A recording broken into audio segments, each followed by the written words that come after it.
capítulo 5. He aquí que viene con las nubes, y todo ojo le verá. Y los que le traspasaron, y todos los linajes de la tierra harán lamentación por él. Sí, amén. Luego continúa: yo soy el alfa y el omega, principio y fin, dice el Señor. El que es, y el que era, y el que ha de venir, el Todopoderoso. Tú eres el que ha de venir, Señor. Tú eres el alfa y el omega, el principio y el fin, Señor. Tú no solamente eres el primero, Señor. Tú eres todo, Señor, el alfa y el omega. Tú eres el principio y fin, Señor. Todopoderoso. La tierra está llena de tu gloria, Señor. Y podemos alabarte, Señor. No solamente por tu maravilla, por la razón de que tú eres Dios también, Señor. Gracias, Señor. Nuestra alma clama por ti, Señor. Abba, Padre. Bendito, ven, Señor.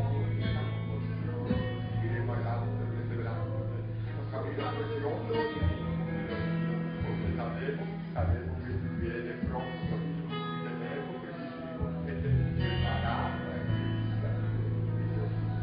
que hacemos tu nombre siempre al Dios vivo, al Dios verdadero, que eres tú, mi Señor.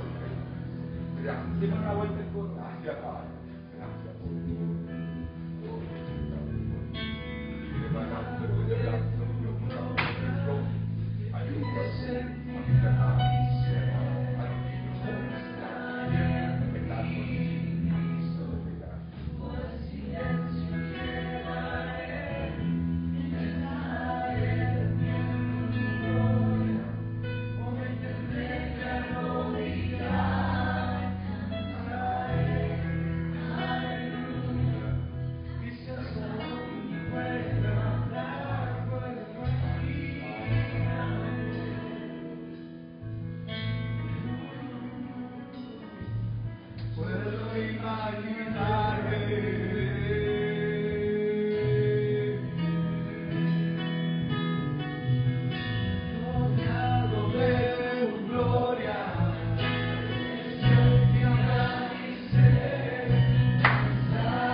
Aquí, amén. ¿Cuánto lo creen?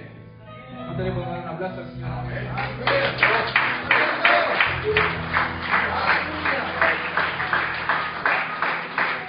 Gloria sea para él, amén.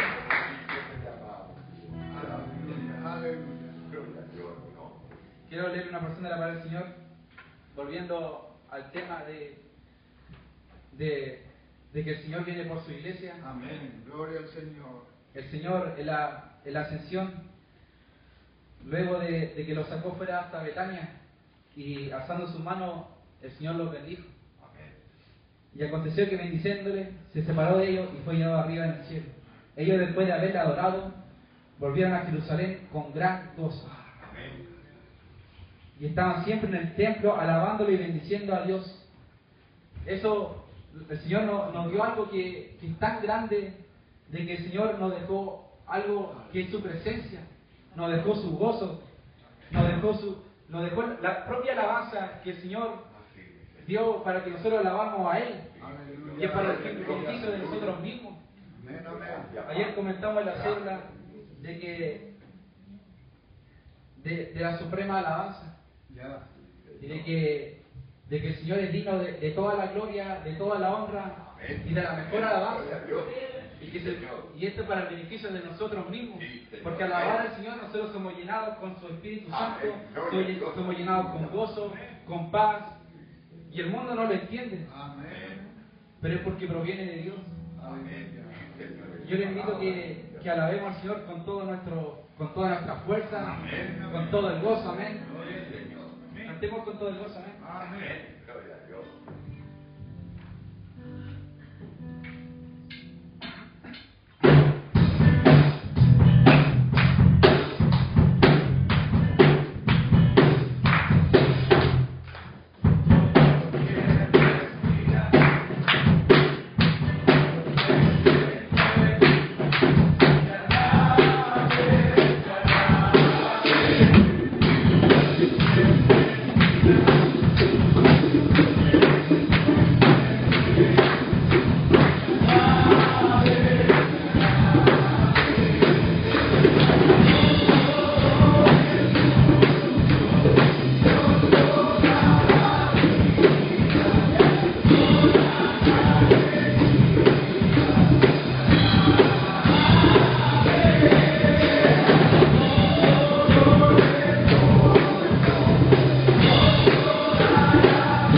Amén. Con este mismo gozo vamos a ofrendar al Señor. Amén. Con este mismo espíritu vamos a alabar al Señor Jesús. Y vamos a celebrar de que el Señor viene por nosotros. Amén. Amén. Gloria a Dios. A tu nombre. De que el Señor no se quedó en la tumba. El Señor no se quedó ahí. Amén. La tierra no lo pudo contener. El Señor resucitó y no se quedó solamente ahí. El Señor viene por nosotros. Amén. Sí, Señor. Amén. Celebremos Gloria a que Dios. el Señor viene por nosotros. Amén.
Aleluya, gloria a Dios.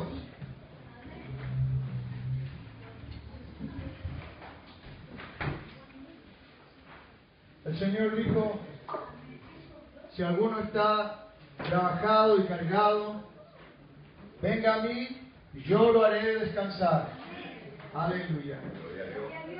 Creo, hermanos, que estamos en una época o pasando un tiempo en que más que nunca necesitamos el poder y la presencia del Señor Jesucristo. Aleluya. Dame, quizás me puedas subir un poquitito. Gracias, mi hermano. Ahora sí. Ya estamos en un tiempo, parece que es mucho. Perdón, ahora sí. Perfecto. Disculpen, hermano. Y creo con todo mi corazón que las palabras del Señor son fieles y son verdaderas. Amén. No hay lugar donde podamos encontrar más descanso que la presencia del Señor Jesucristo.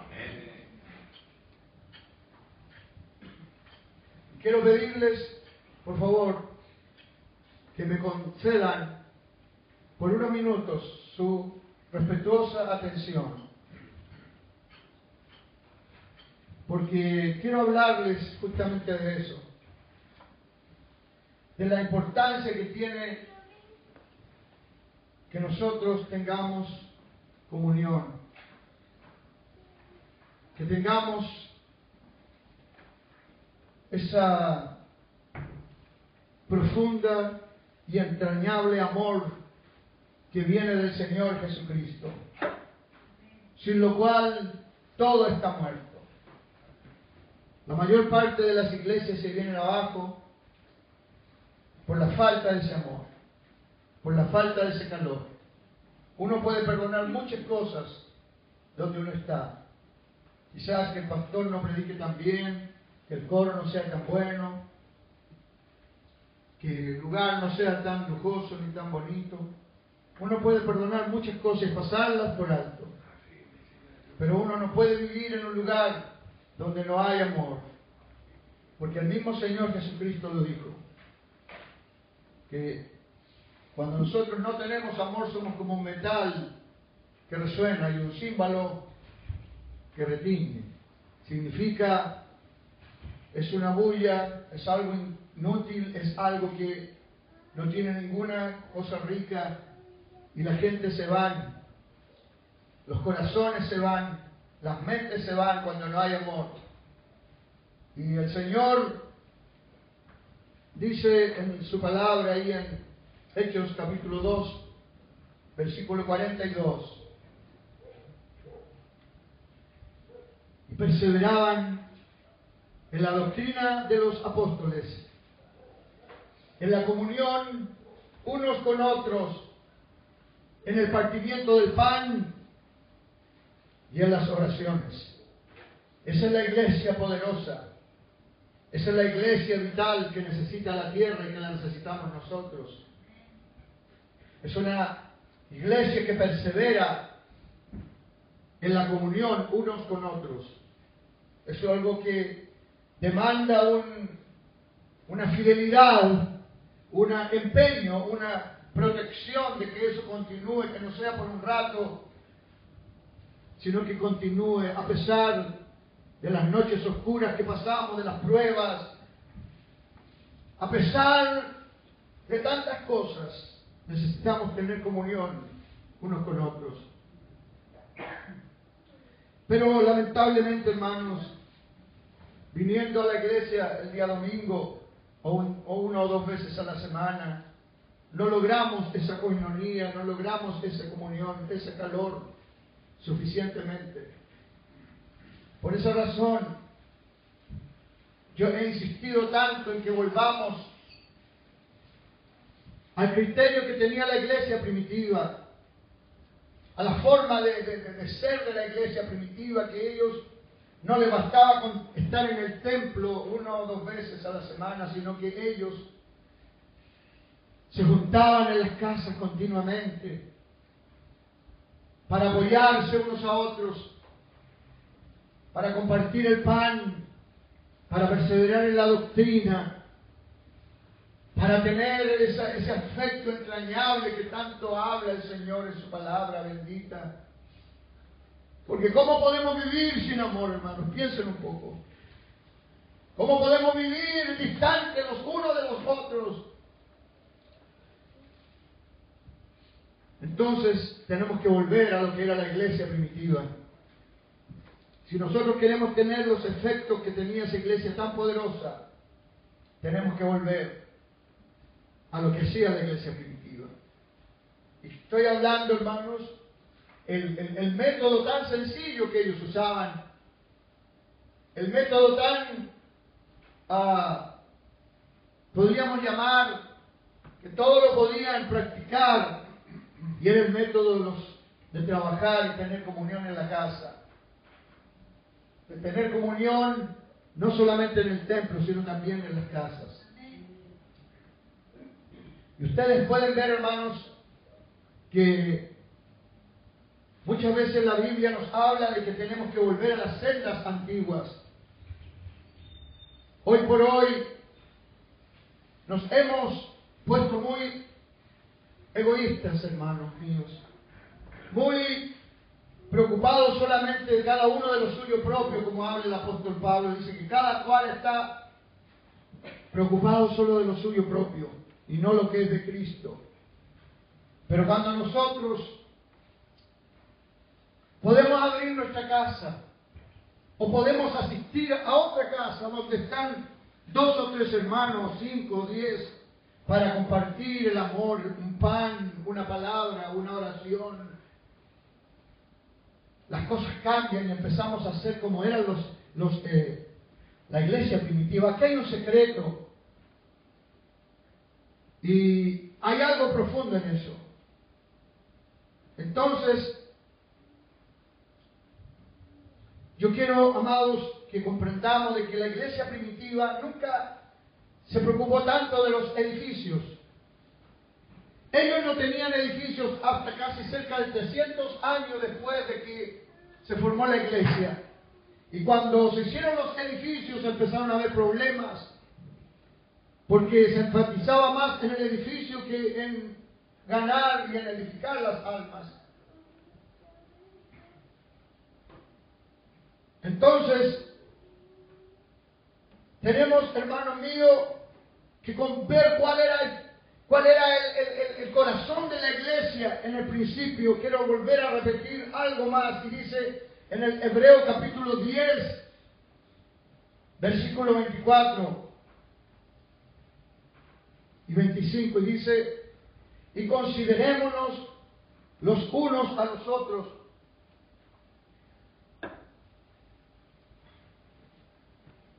para estimularnos al amor y a las buenas obras.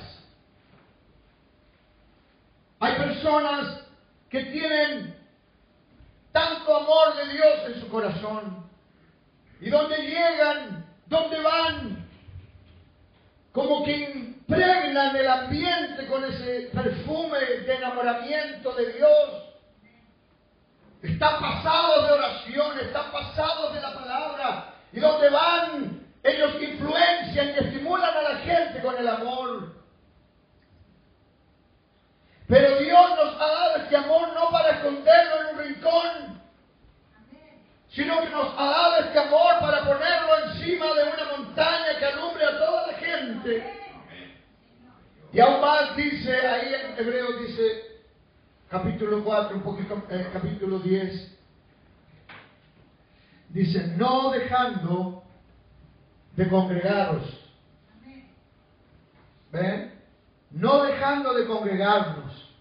Digamos todos: no dejando de congregarnos. Esa es la palabra de Dios. El Señor sabe que necesitamos congregarnos continuamente.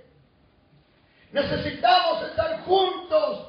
Necesitamos unirnos. Necesitamos orar juntos. Perdonarnos y fortalecernos los unos a los otros. Sé que a veces llegamos cansados, agobiados, con diferentes problemas, pero cuando nos juntamos, ya vemos 2 o 3 que nos congregamos en su nombre, poco a poco nos empieza a cambiar la cara. Poco a poco empieza a suceder algo extraño. Llegamos como que si aquí no va a pasar nada a veces. Llegamos agobiados. Llegamos terriblemente decepcionados de muchas cosas de este mundo y llegamos cansados a la iglesia. Pero cuando estamos aquí, algo sucede. Porque dice el Señor que allí envía Jehová bendición y vida eterna. Pero si eso solamente lo hacemos en el templo, no es suficiente. Tenemos que desplegarnos hacia los hogares, hacia las casas. Porque el propósito de Dios es que llenemos el mundo con la imagen de Dios. El propósito del Señor es que nosotros nos vinculemos con la gente. Y para eso hay que ir allá a ese hogar, a abrir esa otra casa. Ir abriendo espacios para que la gente pueda encontrar la salvación del Señor Jesucristo.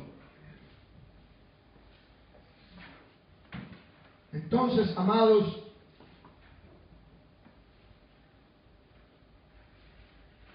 el Señor mismo lo dijo, a través de Pablo, dijo: saludad a Priscila y a Aquila, mis colaboradores en Cristo Jesús, que expusieron su vida por mí, a los cuales no solo yo doy gracias, sino también toda la iglesia de los gentiles. Saludad también a la iglesia de su casa. Saludad a Epéneto, amado mío, que es el primer fruto de Acaya para Cristo. Saludad también a la iglesia de su casa. Vean ustedes cómo se le daba importancia a los hogares.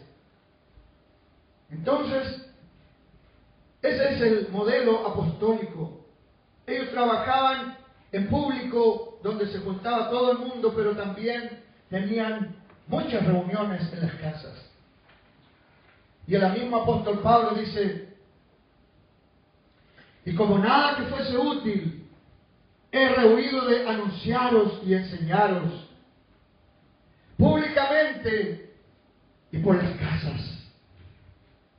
Ese era el método del gran apóstol Pablo. Esa era la forma de este hombre tan exitoso. Y yo veo en el apóstol Pablo algunas características que lo hicieron muy fuerte en el espíritu. Primero, que era un hombre de mucha oración. De mucha oración. Segundo, que él amaba mucho la palabra de Dios. Y luego veo que su forma de trabajo no era complicada, no era enredada. Él trabajaba y enseñaba públicamente y por las casas. Digamos públicamente y por las casas. Por favor. Muchas gracias. ¿Pueden decirlo un poquito más fuertecito? Amén. Gloria a Dios. Pero ¿qué pasó con el modelo apostólico? ¿Qué pasó con esta forma de trabajar? Se ha ido perdiendo. Y quiero leerles de un libro que se llama El Renacimiento de la Iglesia. Y dice, entre comillas: a través de la cristiandad en el IV siglo, o sea, después del año 300, nosotros profesionalizamos la iglesia local. La hicimos profesional. ¿Qué significa eso? Y le dimos los servicios del domingo a los expertos, dejando casi todo a los profesionales, mientras que nosotros nos sentamos y miramos. Los hermanos se encontraron a sí mismos carentes de iniciativa y poder, como esclavos nuevamente capturados. Las hermanas eran relevadas de la poca responsabilidad y liderazgo que tenían. O sea, ya tenían poca responsabilidad, pero con esto quedó un desastre con el trabajo de las hermanas.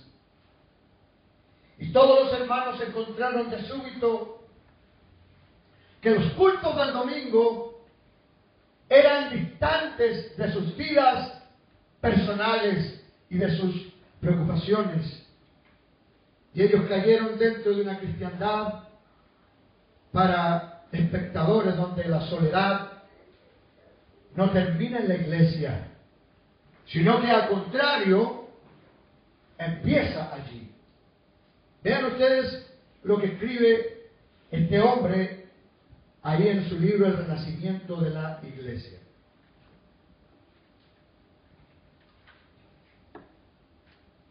Habla de que en el principio no era así, todos trabajaban, todos eran sacerdotes, todos estaban comprometidos, todos tenían algo que hacer, no había nadie que estuviera vacante, todos trabajaban para Jesús. Todos se sentían misioneros, todos se sentían una luz, todos se sentían completamente comprometidos. Pero un día llegó, ya en el cuarto siglo, en que los expertos, es decir, el pastor o quizás algunos diáconos, quizás algunas personas especiales que tienen mucho conocimiento bíblico, mucho de esto y mucho de lo otro, ellos empezaron a hacer todo en la iglesia. Y los demás se sentaban y miraban. Así los hermanos muy pronto se encontraron carentes de iniciativa y de poder. Ya no hacían nada, no tenían motivación, solo miraban y eran espectadores, como esclavos nuevamente capturados. Para qué decir de las hermanas que ya eran miradas en ese tiempo como personas de menos envergadura. Y todos los hermanos empezaron a darse cuenta de que la iglesia llegó a ser algo frío, algo distante, algo que solamente venía alguien a predicar un buen sermón, muy bien hilvanado y muy bien terminado, pero la iglesia se convirtió simplemente en un salón para exhibir las cualidades de un hombre profesional.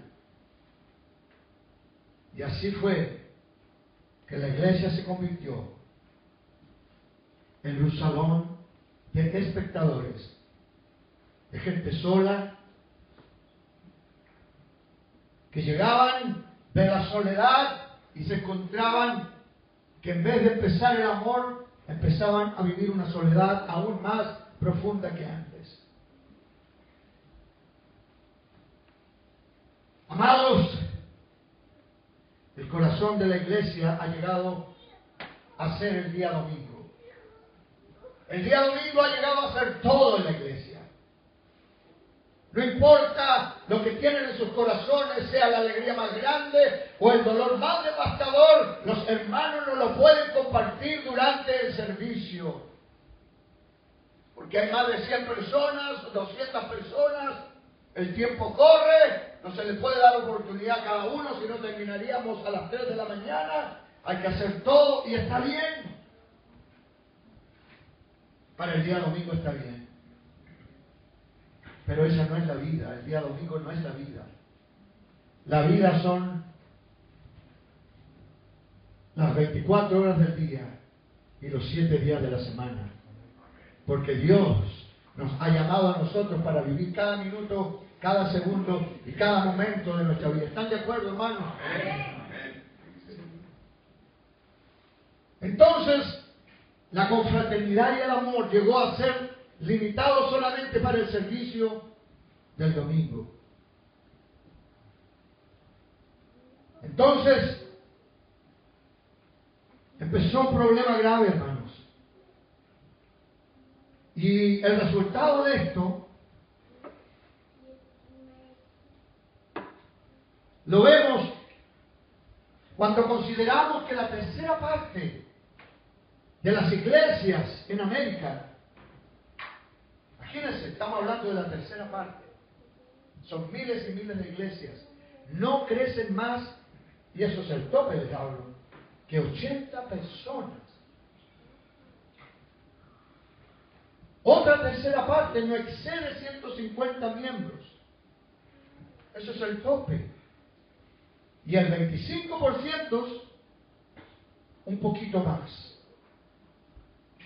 Pero, amados, Imagínense que se sacó la cuenta que en Estados Unidos la mayor parte de la iglesia o la mediana iglesia no tiene más de 80 miembros por iglesia.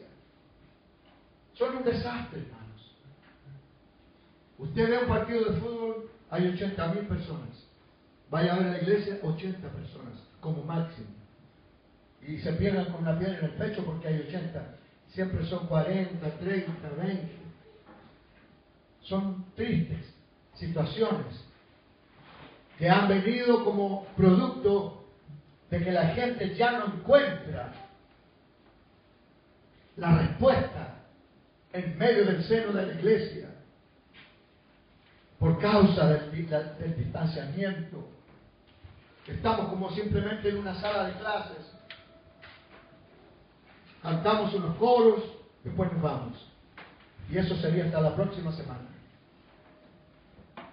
Y nunca ha sido el propósito de Dios tal cosa. Vean ustedes cómo está haciendo la iglesia de ahora y cómo era la iglesia primitiva. Yo quiero que piensen un poco. La iglesia primitiva, la iglesia de los apóstoles, la iglesia victoriosa, en comparación con la iglesia actual, tiene varias diferencias. Primero, vamos a ver la diferencia que tiene en la ubicación. ¿Dónde estaba ubicada la iglesia primitiva? Piénsenlo un poco. ¿Dónde estaba ubicada? ¿Y dónde está ubicada la iglesia del siglo moderno? La iglesia primitiva estaba ubicada en el templo y en las casas. La iglesia actual, un edificio. El edificio es la cosa. Vamos a ver la actividad de la iglesia primitiva y de la iglesia actual. La iglesia primitiva tenía una actividad preponderante y era el evangelismo y la confraternidad diaria. Diariamente se juntaban, se amaban, tenían calor de Dios en sus vidas, todos los días tenían tiempo para orar, para leer la palabra y se juntaban, dice, diariamente. Pero la iglesia actual solamente son los servicios semanales.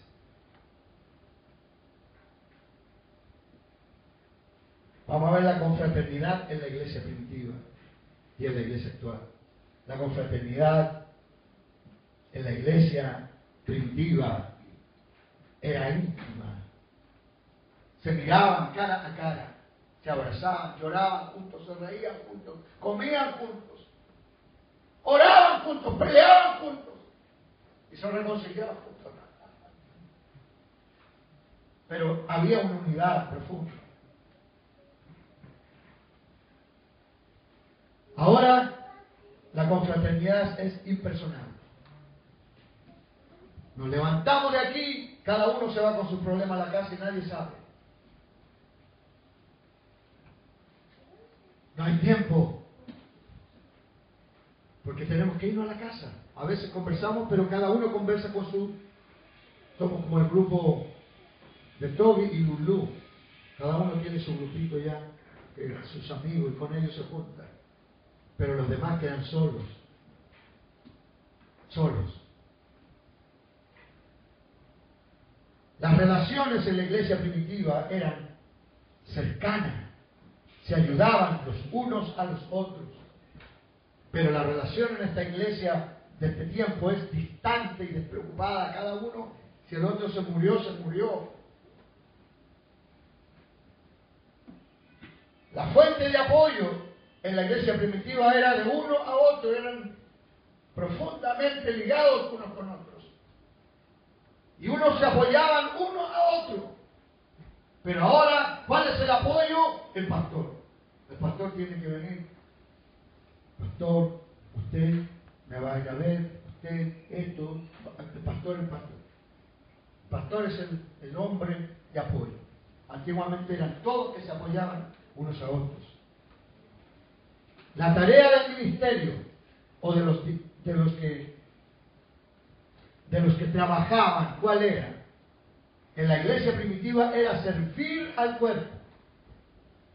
Se servían unos a otros, se preocupaban unos con otros. Pero ahora es solamente llevar a cabo un programa. El programa es la cosa. Tal fecha, un evento, tal día tal cosa, y después, chao. Antiguamente no. La gente era la cosa. Los hermanos eran la cosa. No tanto los eventos, los hermanos. Yo tengo que estar en la casa con mi hermano, aunque fuera uno, allá iban, estuviera lloviendo, allá llegaban y estaban juntos.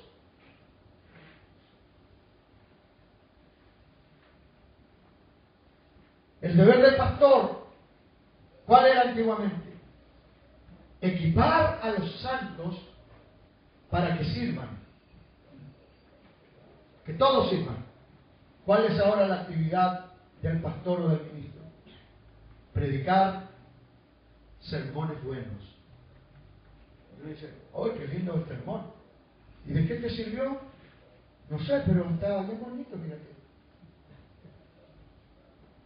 Ese es el problema. Es como una pasarela de buenos sermones. Gloria a Dios por los lindos sermones. Pero antiguamente era un equipamiento, era una actividad que ayudaba a equipar a los hermanos para que trabajaran. ¿Cómo era el discipulado? ¿Cómo se discipulaba antiguamente? ¿Cómo se hacían miembros de la iglesia? Eran modelados y trabajados a través de la responsabilidad. Es decir, a medida que iban trabajando, a medida que iban actuando, a medida que iban multiplicándose, a medida que iban trabajando en los hogares, iban aprendiendo, iban experimentando, se iban madurando en el amor, en la palabra, en las oraciones, en ganar almas, a través de la experiencia, iban formándose. Pero ahora, ¿cuál es el discipulado? Solamente una lectura sin continuación. Se dan algunas charlas y después me voy. Y muchos quedaban solamente en la teoría. ¿Cuál era el lema de la iglesia primitiva?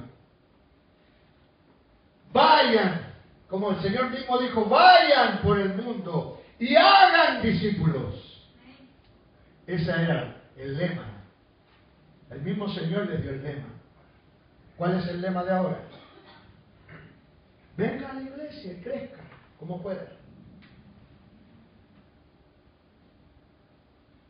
¿Cuáles eran los dones? Las capacidades en el principio eran usados para ayudar a otros. ¿Ahora qué? ¿Qué hacemos con nuestras capacidades? Son usadas para tener actividades recreacionales.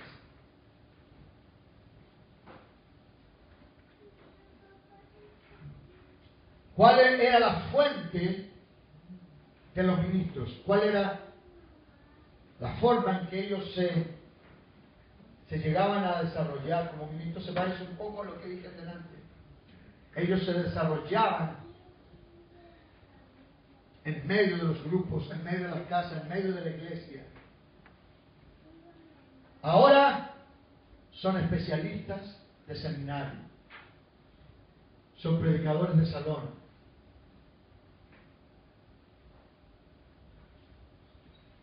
¿Cuál era la característica primordial de la iglesia? La unidad. Eran uno solo. ¿Cuál es la característica de la iglesia de hoy? La separación. Vivimos tan separados, tan distantes, tan aburridos, tan lateados unos de otros. ¿Cuál era la forma de trabajar con los demás? Cada uno cuidaba antiguamente a su hermano. ¿Están escuchando, hermanos? Cada uno cuidaba a su hermano. Hoy día Si es que puede poner el nombre en una tarjeta y ahí quedó, y si vino, vino, y si no vino, nadie sabe. ¿Cómo era la vida de oración en la iglesia primitiva? Era diario, era algo constante, tenían un énfasis profundo en la oración. Era una iglesia poderosa en la oración. Se formó en la oración, se afirmó en la oración y vivía en la oración. ¿Cuál es la oración ahora en la iglesia actual? Periódica, solamente para mostrarse exteriormente en ciertas oportunidades. Esa es la oración que hay. Los días martes, cuando llega el día de oración, es menos cantidad de gente que hay. Antiguamente era al revés. Cuando era oración, era el día de la iglesia. ¿Me están escuchando, hermano? ¿Cuál era el evangelismo antiguamente? Era diario, cada día a través de la comunidad. Era su estilo de vida. Ellos no vivían un solo día sin evangelizar a alguien. Hoy día, ¿cuál es el evangelismo que hay en la iglesia? A mí me llega al asunto preguntar. ¿Cuántas almas se ganan usted este año? Bueno, ¿cuántas se ganó el año pasado? Está bien. ¿Y el año antepasado? ¿Cuánto se ganó? Espérense un poco, no se asusten tanto. Desde que usted es creyente, ¿cuántas almas se ha ganado para el Señor Jesucristo? Son preguntas fuertes, ¿no es cierto, chiquillos? Perdónenme lo de chiquillos, que para mí todos ustedes son jóvenes. ¿Se fijan que estamos en problemas, amados hermanos? ¿Se fijan que es necesario hablar de esto? ¿Cómo era la cristiandad? ¿Cuál era la característica de ellos? Se identificaban con Cristo, por eso les pusieron cristianos. Hoy día no se diferencian del mundo. Se visten como el mundo. Las mujeres usan pantalones como el mundo. Se arreglan como el mundo, se cortan el pelo como el mundo, ven las películas mundanas, hacen todo lo que hace el mundo. ¿Y cuáles eran los resultados en la iglesia primitiva de su vida? La vida que ellos llevaban. Ellos, por la vida que ellos llevaban en un principio, ellos, dice la palabra, que trastornaron el mundo entero, lo voltearon al revés. Porque era tan grande el poder de Dios, la alegría, el espíritu de gozo que había en ellos, que voltearon el mundo al revés. ¿Y cuál es el resultado de la iglesia de hoy? El mundo ha volteado a la iglesia. Y hoy día la iglesia está viendo lo que ve el mundo. Habla como habla el mundo, piensa como piensa el mundo. Porque el mundo nos dio vueltas. Amados, es importante que hablemos de esto. Quizás puede ser un poquitín fuerte, pero es importante que yo hable de esto, ¿no? Amén.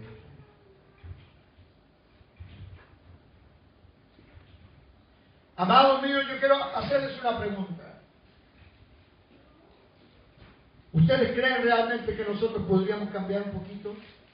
Y después cambiar otro poquito, y después empezar a parecernos a la iglesia primitiva. ¿Cuántos pueden levantar su mano y decir, yo creo que podemos cambiar?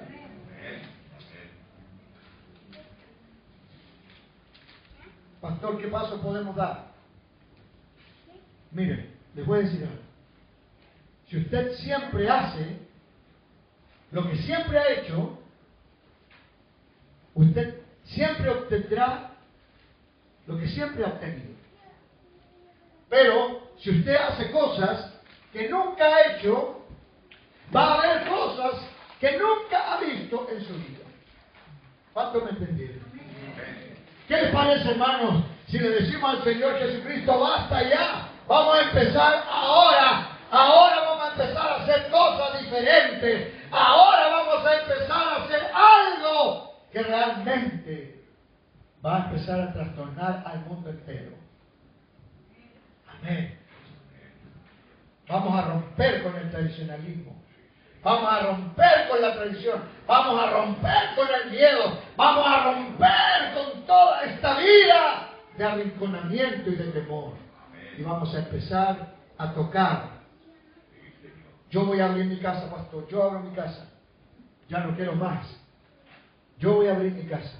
Toda la semana voy a abrir mi casa. 1 hora. ¿Es mucho pedir, hermanos? ¿Aló? ¿Están aquí todavía? Pastor, yo voy a abrir mi casa. Mi casa va a ser casa de Dios y puerta del cielo. ¿Alguien está dispuesto? Amén. Pastor, voy a hacer algo que nunca he hecho. Voy a abrir mi casa los días viernes, los días miércoles, un día que no haya culto. Qué sé yo, a las 12 del día, a las 7 de la tarde, no sé. Y voy a invitar a mi amiga, a mi vecina, a mi pariente, a tomar tecito conmigo. Y luego ya vamos a empezar aunque sea 1 hora, vamos a empezar a dar el temita, la oración. En mi casa van a recibir el Espíritu Santo la gente, pastor. En mi casa la gente van a ser salvos. En mi casa se va a derramar el poder de Dios. Aunque al diablo no le guste.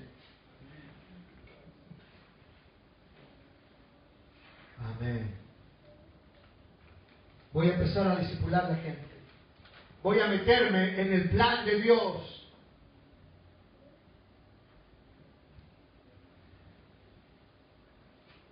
Saben, hermanos, que la gente necesita confraternidad, necesitan amor. Y me he dado cuenta de algo súper curioso.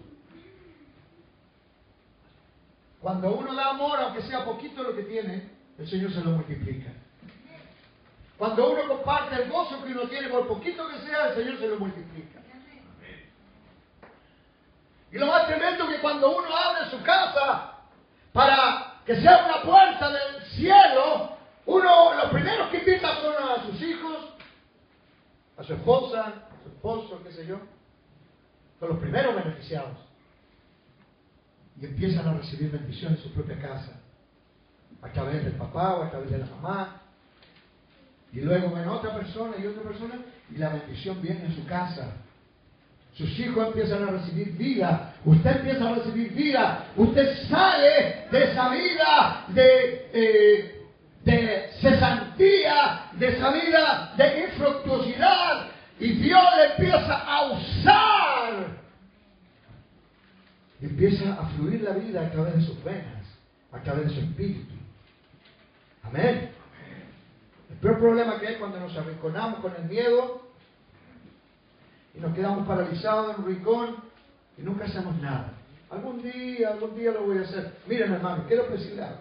Miren, ¿cuántos aquí les gustaría abrir su casa para que su casa fuera un lugar donde se pudiera tener un tiempo de oración y de alabanza? ¿Alguien quisiera levantar su mano, aunque sea uno? Oh, aleluya, gloria al Señor. ¿Saben ustedes que a veces, hermanos, no es necesario una casa cómoda? Basta, hermanos, un establo. Y ahí van a ser el Rey de Reyes. ¿Cuántos dicen amén? Miren. Aleluya. Quiero decirles algo. El Señor me ha mostrado una cosa súper curiosa. Hermana Laurita, mira. Tenemos que ponerle fecha a las cosas. Póngale fecha. Dios es un Dios de fechas, ¿saben ustedes? Es increíble. Yo no me había dado cuenta de eso. Yo siempre digo, sí, Señor, ya lo vamos a hacer. Porque el Señor me dice, tienes que hacer esto. Sí, Señor, amén, ya lo vamos a hacer. Y tienes que hacer esto otro. Sí, Señor, amén, ya lo vamos a hacer. Y lo tengo ahí anotado. Tengo un montón de cosas anotadas. Mire, yo les mostrara mi agenda. Es más larga que un rollo va a ver confort, hermano. Debe tener como 5 kilómetros mi agenda. Que vamos a hacer esto, vamos a hacer lo otro, vamos a hacer eso. El Señor le dijo, bien, todo eso está lindo, precioso. Quiero que le pongas fecha a todas esas cosas. Pues cuando tú no le pones fecha, nunca pasa nada. Porque siempre vas a decir, algún día voy a hacerlo. Algún día lo voy a hacer. Tienes que decir, tal día se va a hacer. Amén. Dios es un Dios de tiempo. Llegó, dice la palabra del Señor, dice que llegando el tiempo, vino el Mesías a la tierra. ¿Cuántos están aquí todavía? ¿Amén? Hermana, venga, che, papá, por favor, que necesito verla aquí. Ahí está muy helado, o sea, no sé.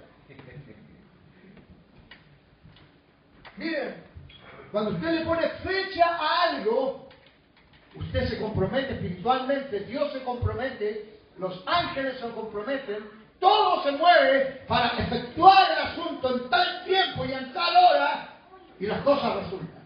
¿Me están escuchando bien? Métanse esto adentro, porque es importante este punto.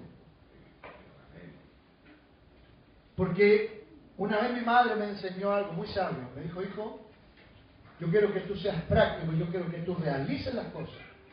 Tú me prometiste, porque yo cuando era chico le prometía a mi mamá un montón de cosas. Mamá, me voy a portar bien, voy a hacer las tareas, voy a hacer esto, voy a hacer lo otro. Y una vez mi mami me dijo, hijo, te voy a decir que el infierno está empedrado de buenas, el camino hacia el infierno está empedrado de buenas intenciones. ¿Cuánto me captaron? No es tan difícil, ¿no es cierto? Si yo lo puedo entender cuando tenía 5 años, yo creo que además lo entienden ustedes. El camino hacia el infierno está empedrado de buenas intenciones. O sea, y tiene toda la razón, uno tiene intenciones, que voy a predicar, que voy a hacer esto, que voy a levantar temprano a orar, que voy a leer la Biblia, que voy a empezar a llegar temprano a los cultos, que voy a abrir la puerta de mi casa, que voy a trabajar en una célula. Y usted tiene todas esas intenciones, y las tiene a lo mejor hasta anotaditas.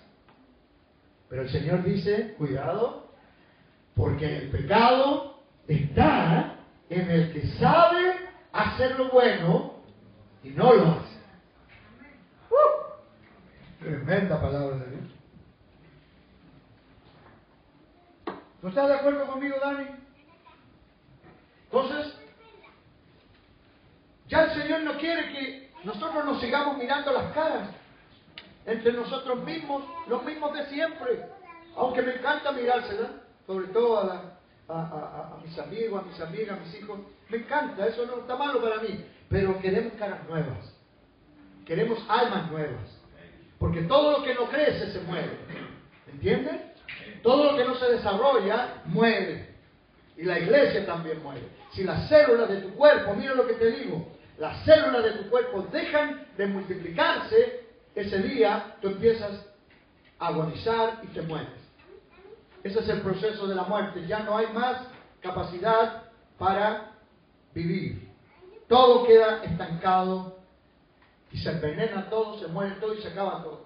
La iglesia es el cuerpo de Cristo y necesitamos poner una fecha. Diga, bien, yo voy a levantarme tempranito a orar y voy a orar 1 hora diaria por lo menos. Póngale fecha.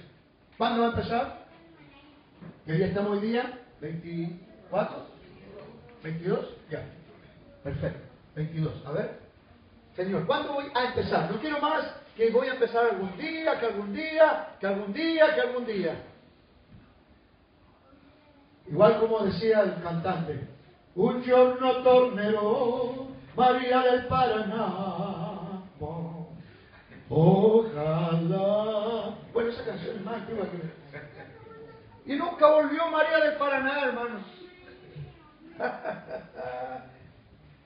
Dígale al que está al lado, fíjate, porque será el pastor que da. Mira que está bien.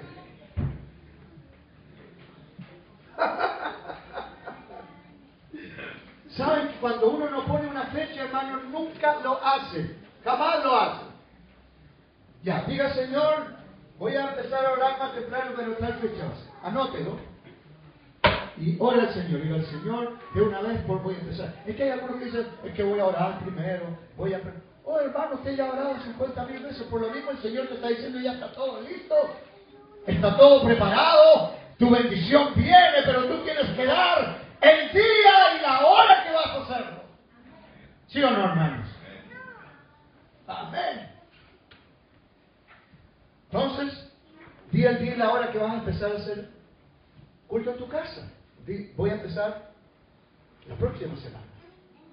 El día viernes, tanto. Entonces tú empiezas a orar por ese día, empiezas a orar por las personas que vas a invitar. Ya los empiezas a visualizar. Voy a invitar a Juanita, voy a invitar a mi vecina Leslie, a mi vecina María, a mi vecino que se está muriendo de angustia. Y nunca, siempre digo algún día le voy a hablar, algún día, y nunca viene ese día, porque no tienes fecha. Ponele fecha, tal día empiezo. Y empiezas, hijo. Amén. ¿Cuántos dicen amén? Aleluya. Gloria al Señor. Necesitamos proporcionar amor, desarrollarnos. No podemos morirnos, hermanos, sin haber hecho el propósito de Dios para nuestras vidas. Nosotros no hemos sido llamados simplemente, hermanos, para llenar una banca y eso es todo. Dios nos ha llamado con propósitos eternos a cada uno de nosotros. Especialmente para dar amor. La gente no solo quiere ir y escuchar un mensaje un día domingo, hermano, ya la gente está cansada de eso.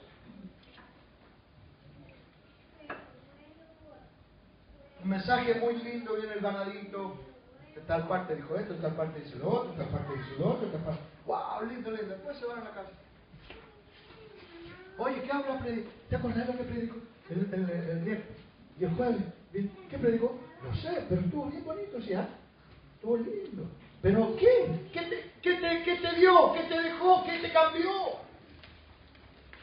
Ese es el problema. Necesitamos una iglesia que entre en acción. Que ponga en acción su vida. Dios es un Dios que se mueve, un Dios de acción, no es un Dios muerto. Fíjense que en el principio dice que el Espíritu de Dios se movía sobre las aguas. Amén, gloria a Dios. Entonces, tenemos la necesidad primero de romper con la tradición. Tenemos que abrir las puertas, hermanos, de la oración. Todo esto de los grupos pequeños, hermanos, da la oportunidad más grande para ejercitar los dones del Espíritu. ¿Cuántos dones preciosos tiene usted?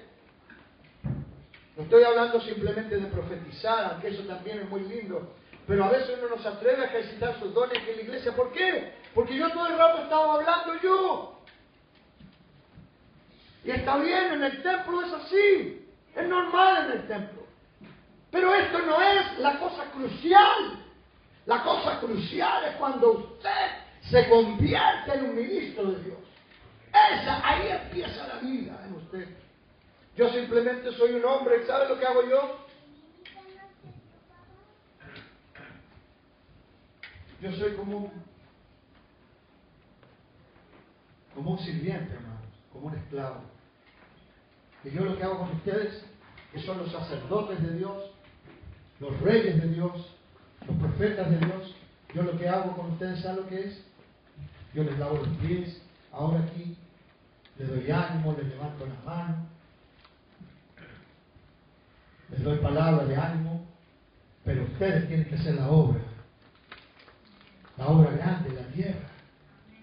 Amén, hermano. Este no es lo principal es cuando usted dice, Señor, llegó el momento en que yo voy a hacer algo, aunque sea con un alma, pero voy a cuidar esa alma. A veces pensamos que un grupo pequeño, para que sea exitoso, tiene que haber 40 personas. Gloria a Dios por los grupos grandes, pero hay grupos que son poderosos con una sola persona. Con una sola persona lo aman, lo cuidan, lo disipulan y lo preparan. A veces usted no sabe lo que está haciendo y puede estar preparando un apóstol Pablo, hermano. Puede estar preparando una mujer poderosa que va a cambiar el mundo. Y usted miró en menos porque era una sola persona. ¿Amén? ¿Cuántos dicen amén? No hay que mirar en menos, hermano, por la apariencia. Cuando vinieron los 3 reyes del oriente, algunos dicen que eran 3, pero algunos piensan que eran muchos más. Hombres muy poderosos que vinieron de Babilonia. ¿Saben dónde llegaron? Cuando la estrella, hermano, llegó a una casa tan humilde. Encontraron una campesina encontraron un carpintero. Ellos podrían haber dicho, nos equivocamos, oye, volvámonos. ¿Qué es esto? Después de haber atravesado todo el desierto, nos vinimos a encontrar con esta posilga de casa. Cuando nosotros vivimos en los palacios más grandes que hay en la tierra, somos los más ricos que hay. Mira dónde nos cae la estrella, no te habrás equivocado. No, ahí en ese lugar donde había una campesina, donde había un carpintero, donde había un bebé que no sabía ni hablar, allí ellos arrodillaron sus rodillas y adoraron a Dios. Dice que estaban llenos de gozo y de alegría. Hermanos, no miremos en menos las cosas pequeñas. A veces nosotros empezamos a mirar que para que tengamos éxito tenemos que tener unos grupos con gente súper importante, etc. A veces una persona sencilla te puede dar la satisfacción más grande de tu vida. ¿Está escuchando? Aleluya. Ya se nos está yendo la hora. Bien, hermanos, vamos a llegar hasta aquí por la hora. No olviden estas cosas. Bueno, que las escriban. Me gustaría que las escribieran, que las guardaran, porque son principios de la palabra de Dios. Hermanos míos, no se queden ahí mirando cómo el pastor hace su ministerio y hace sus cosas. Yo creo que ustedes sean 1000 veces más que yo. Eso es lo que yo les pido al Señor, que cada uno de ustedes sea 1000 veces mejor que yo. No quiero que ustedes se queden mirando y pasen los años, envejezcan y yo tenga que ir a enterrarlo el día de mañana y decir, era muy buena mi hermana, pero ella enterró sus talentos. Hijos míos, no lo entierren. ¿Saben ustedes que incluso, yo les voy a decir algo? A veces uno dice, yo estoy yendo a tal parte, pastor, y me está yendo mal. Yo me acuerdo cuando mi hermana Mónica iba allá los Lobos, ¿se llama?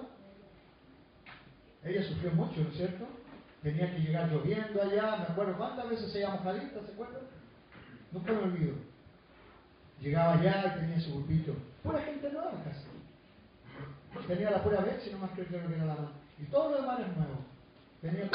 Tenía un grupo, ¿cuánta gente había ahí más o menos próximo? 2, imagínense, hermanos. Y uno puede decir, a veces había más, y 15. Hermana Levita, ¿se acuerda cuando usted empezó? Y de repente venimos y nos desalentamos, porque encontramos difícil, porque alguien nos falló, porque se deshizo. Pero ¿saben qué? Observen algo que ha pasado. Cuando uno deja de insistir, y uno dice, ya no me gusta esto porque hay mucho sacrificio, me quedo en la casa. Observen cuando usted se queda en la casa, cuando usted deja de dar a luz, cuando deja de fructificar, viene una pena, una tristeza, un aburrimiento, un decaimiento espiritual increíble. Es como que uno está muriéndose.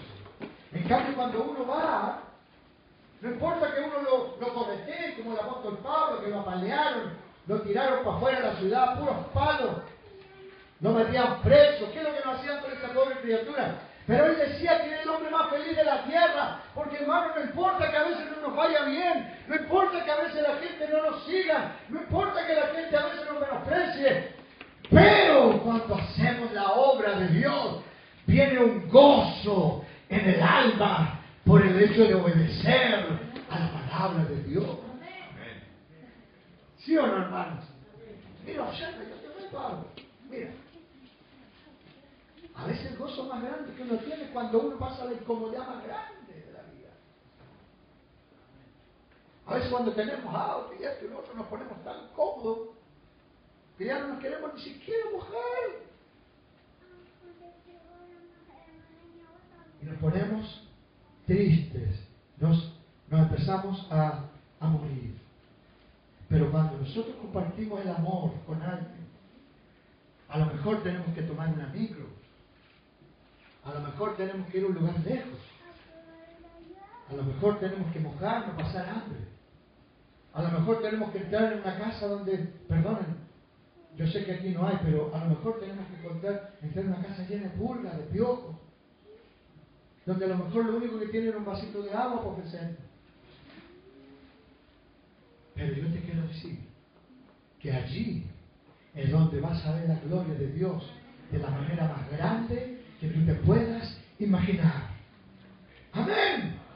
A mí a veces me ha pasado que yo he tenido que viajar, hermano, yo les digo la verdad, he tenido que viajar, y solo, hermano, con hambre, con frío, enfermo, y hasta ayunando, hermanos. Y he tenido que llegar por ahí, hermano, donde la gente nos atreven a invitarme a pasar a su casa porque les da vergüenza. Dice, no lo invite a ese caballero porque es pelado, y parece que los pelados son muy cuicos. Y no saben de dónde vengo yo, hermano. Bueno, después vamos a hablar de eso. Y allí, en ese lugar donde hay gente pobre, viejitos, enfermitos que no se pueden ni siquiera parar de la silla, no pueden cantar bien, no pueden hacer nada bien, están total. Un día yo entré ahí y dije, ay Señor, mira todo lo que dejé para acá, Señor, hora y hora, gasté toda mi plata para llegar aquí, mira estos viejitos, los aquí, y decir aleluya. Me empecé a molestar, hermano. Mire lo que me pasó. Me empecé a enojar. Y me empecé como a arrinconar así. Más encima andaba con hambre, hermano, un hambre terrible que andaba trayendo. Lo único que quería que me dieran la tacita de té, que fuera y nada, no me la dieron. Porque tenían vergüenza. Y me arrinconé ahí todo muerto de hambre, de frío. Cansado. Señor, ¿quién me mandará para acá? El Espíritu de Dios me dice, Daniel, tienes que amarlos, porque ellos son mis hijos. Hermano, ¿sabes qué? Me cambió la cara al tiro, hermano, así. ¿Y sabes lo primero que hice? Con la primera viejita que estaba, que no se podía parar, estaba como una silla así, metida como una chata que tenía. La abracé y le dije, ay, hermano, ¿cómo está usted?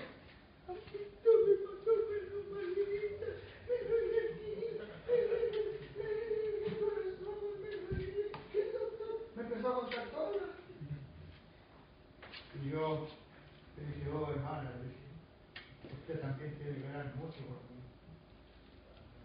Y me dice, tengo un problema gravísimo.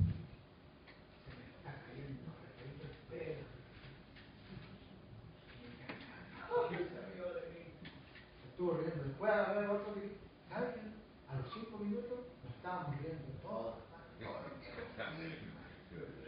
Había 5 viejitos, hermano, estaban todos muertos así.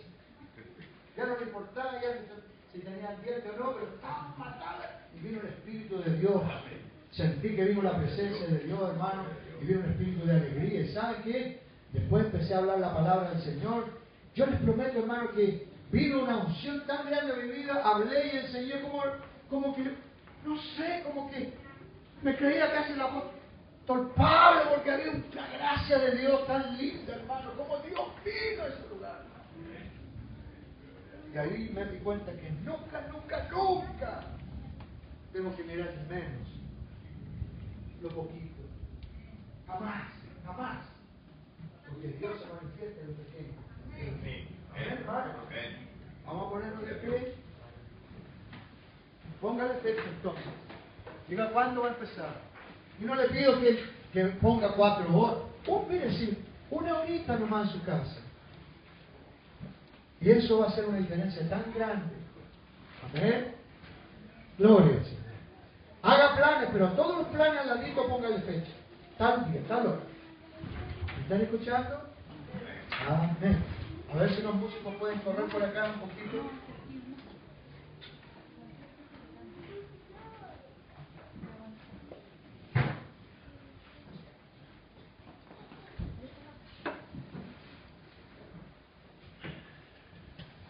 Entonces quiero que queden, yo sé que he hablado un poquito largo, pero quiero que queden por lo menos que queden 2 puntos, quizás 3, que ustedes los recuerden.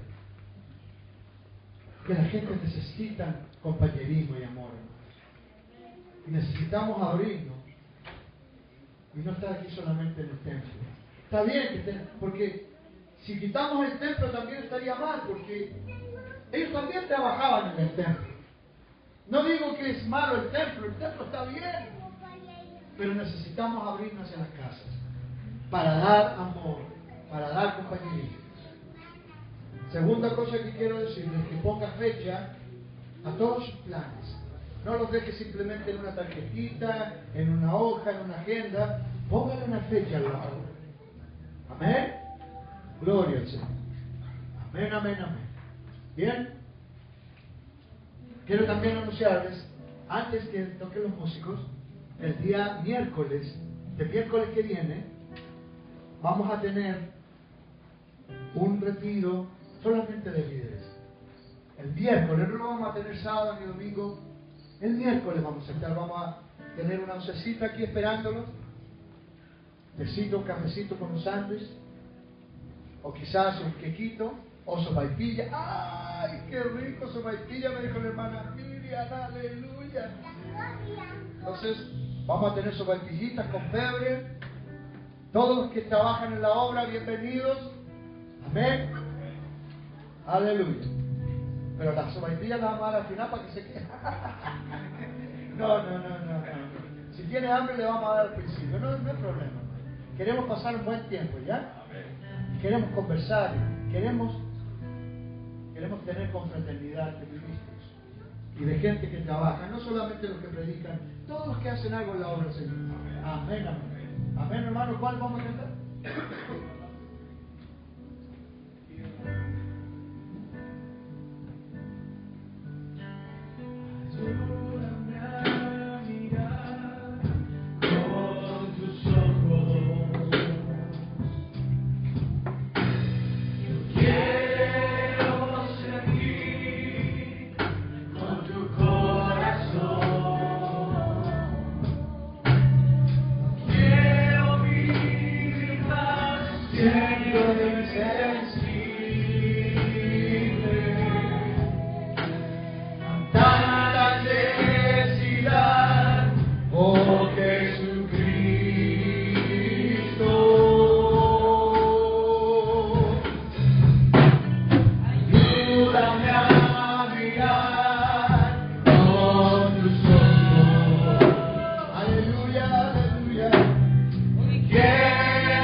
Y ayúdanos a todos, a entrar en este espíritu precioso de confraternizar, de abrir las puertas, de abrir nuestra boca y empezar a tocar almas nuevas, todos nos involucremos en esta preciosa obra. Gracias, Señor. Prepáranos para este domingo, que sea un culto tremendo este domingo, Señor. Que tengamos caritas nuevas. Aleluya. Y que la paz del Señor sea con cada uno de nosotros, en el nombre sagrado de Jesucristo. Amén y amén.